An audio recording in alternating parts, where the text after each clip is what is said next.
What's up guys, eDrone here. Today we're going to be taking a look at some really good upgrades you can do to your Beta65X to have it fly and feel amazing and be more reliable. Stay tuned.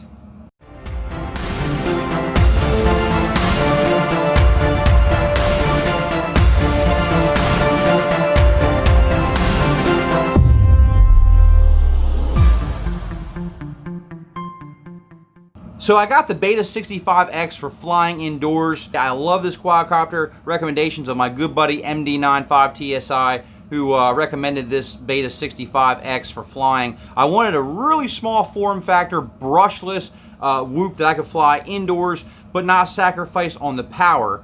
Like it has plenty of power on demand to be able to fly indoors and have a little bit of fun. So this quadcopter fit the bill. However, I had it for about a month and I ended up burning out one of the stock motors. So what I did was I went ahead and ordered these Xing iflight, these nano motors. They are the 0802 and I went with the 17,000 kV, and the swap out was really quite simple. The hardest part honestly is just getting those plug headers out of the bottom of the actual quadcopter. You want to make sure you don't pull those out by the actual wires, because those wires can actually come out of the pin. Those pinned wires can come out and then they're a really pain to get those back in there. So what I suggest you do is you just take a pair of tweezers, get on either side of the lip of the plug header, and then just kind of wiggle that free and pull it up until it comes out.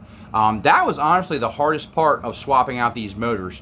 One thing I gotta say about these motors is they feel very smooth, they feel very controlled in the house, and the best part honestly to me is that the shafts must be a little bit bigger than the stock motors, because when I push the stock props down on these shafts, the props stay. I've not had one prop pop off on these Xing motors once I replaced them. Now the stock motors, almost every time I had a crash or a bump, the stock propellers would come off. They would just pop off, and that made it really annoying. What I was going to do to combat that was I ordered these Gemfan 1mm shaft 4-blade Gemfan props, the D17s, and I'll put links down to these in the video description. But these props right here, I was going to use these to go ahead and slide on the shaft. That way I didn't have the issues of the props constantly popping off. However, I was pleasantly surprised that when I actually put the stock props back on these Xing shaft motors, they slid down very securely and very snug, and I had no issues with them popping off. So another big upgrade I decided to do to this Beta65X, since it's running BL Heli S ESCs, was go ahead and download the JESC firmware. That way I could go ahead and utilize 48 kilohertz PWM frequency. It has been proven on these smaller style whoops, 65 millimeters, some of the 75 millimeter size, have actually been proven to get a little bit more flight time, be a little bit more efficient. And I did notice that, and once I made the switch, I did notice a 45 seconds to a minute extra of flight time on this little guy, which is really crucial, because as you know, these little, this takes two 1S batteries, so basically it's 2S. Those little batteries don't last very long in this guy. Two 300 milliamp race day quads, little 1S lipos.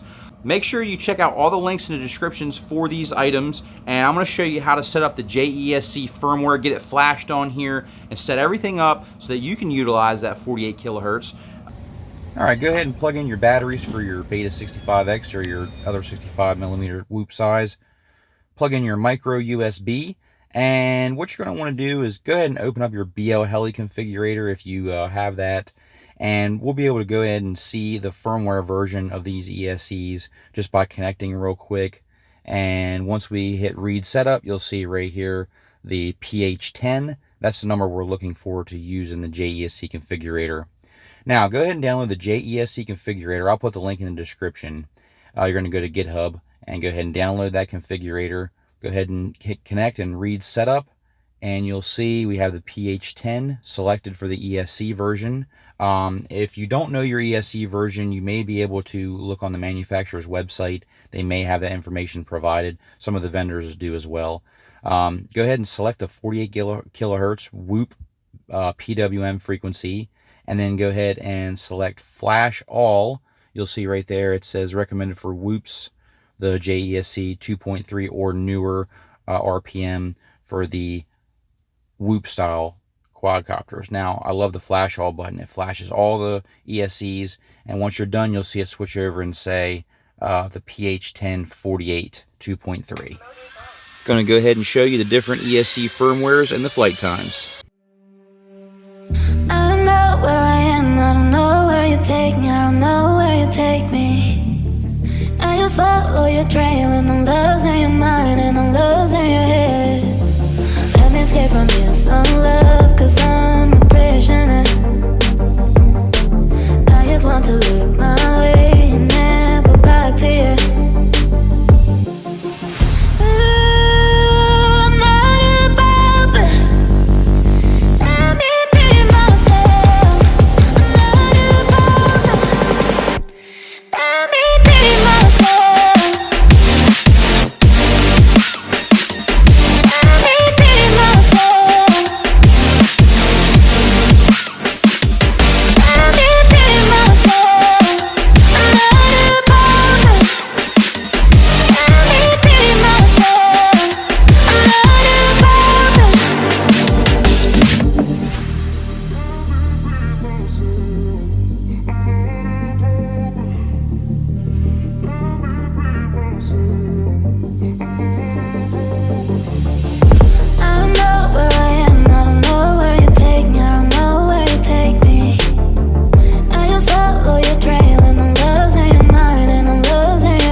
Thank you guys so much for watching, and make sure you please like, share, and subscribe. Make sure you check out my Beta65X playlist.